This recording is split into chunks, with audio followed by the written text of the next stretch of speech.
വണ്ടിപ്പെരിയാർ കറുപ്പുപാലം മുസ്ലിം ജമാഅത്ത് കമ്മിറ്റിയുടെ നേതൃത്വത്തിൽ നബിദിനാഘോഷങ്ങൾക്ക് തുടക്കമായി. സെപ്റ്റംബർ 16 നടക്കുന്ന നബിദിനാഘോഷങ്ങൾക്ക് മുന്നോടിയായി കുട്ടികളുടെ വിവിധ കലാപരിപാടികൾ സംഘടിപ്പിക്കും. പ്രവാചകനായ മുഹമ്മദ് നബിയുടെ 1499 ജന്മദിനം സെപ്റ്റംബർ 16 ആഘോഷിക്കുന്നത്. ഇതിനു മുന്നോടിയായി വണ്ടിപ്പെരിയാർ കറുപ്പുപാലം മുസ്ലിം ജമാഅത്തിന്റെ നേതൃത്വത്തിൽ പതാക ഉയർത്തി. കറുപ്പുപാലം ജമാ മസ്ജിദ് ഇമാമുമാരായ MK മുഹീദ്ദീൻ മൗലവി, അൽ ബാഖവി, മുഹമ്മദ് സ്വാലിഹ് മൗലവി എന്നിവർ ആഘോഷ പരിപാടികൾക്ക് നേതൃത്വം നൽകും. ലോകത്ത് ശാന്തിയുടെയും സമാധാനത്തിൻ്റെയും സന്തോഷത്തിൻ്റെയും ഐക്യത്തിൻ്റെയും സ്നേഹത്തിൻ്റെയും ഒരുമകളായി മനുഷ്യ സമൂഹം ആദം ഹവ്വ ദമ്പതികളുടെ സന്താനങ്ങളായ ഒരു മാതാപിതാക്കളുടെ മക്കളായി ഒറ്റക്കെട്ടായി മുന്നോട്ട് നീങ്ങേണ്ട കാലഘട്ടമാണ് ഇത് എന്ന് ഇത്തരണത്തിൽ ഓർമ്മപ്പെടുത്തുകയാണ്.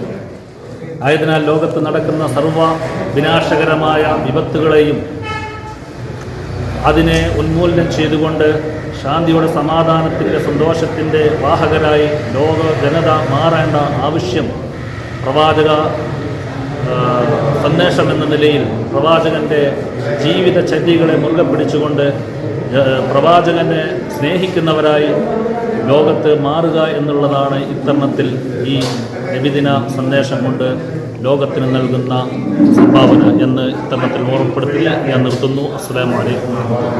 1499 മിലാദ് ഷരീഫ് ആഘോഷിക്കുന്ന ഈ വേളയിൽ ലോകസമാധാനത്തിൻ്റെ തിരുദൂതരായി പ്രത്യക്ഷപ്പെട്ട മഹാനായ പ്രവാചകൻ സല്ലല്ലാഹു അലൈഹി വസല്ലമ തങ്ങളുടെ സന്ദേശങ്ങൾ ലോകത്തിന് മാതൃകയാകുന്ന നിലയിൽ എല്ലാ ജനങ്ങളും ഉൾക്കൊള്ളണമെന്നും പ്രവാചകൻ സല്ലല്ലാഹു അലൈഹി വസല്ലമ തങ്ങളുടെ സംഭാവനകൾ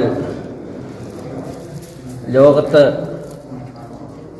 നിലനിൽക്കണമെന്നും ആഗ്രഹിച്ചുകൊണ്ട് പ്രവാചകൻ സല്ലല്ലാഹു അലൈഹി വസല്ലമ തങ്ങളുടെ ഈ ജന്മദിനം നമുക്കൊരു മാതൃകയാവട്ടെ എന്ന് ആശംസിച്ചുകൊണ്ട് ഞാൻ നിർത്തുന്നു. ജമാഅത്ത് secretary MK Kunjumon, vice president Meeran Kutty, Muhammad കുട്ടി മൗലവി, സുധീർ കുഴിപ്പാടം, മറ്റ് ജമാഅത്ത് കമ്മിറ്റി ഭാരവാഹികൾ, മിലാദ് കമ്മിറ്റി ഭാരവാഹികൾ തുടങ്ങിയവർ നേതൃത്വം നൽകി.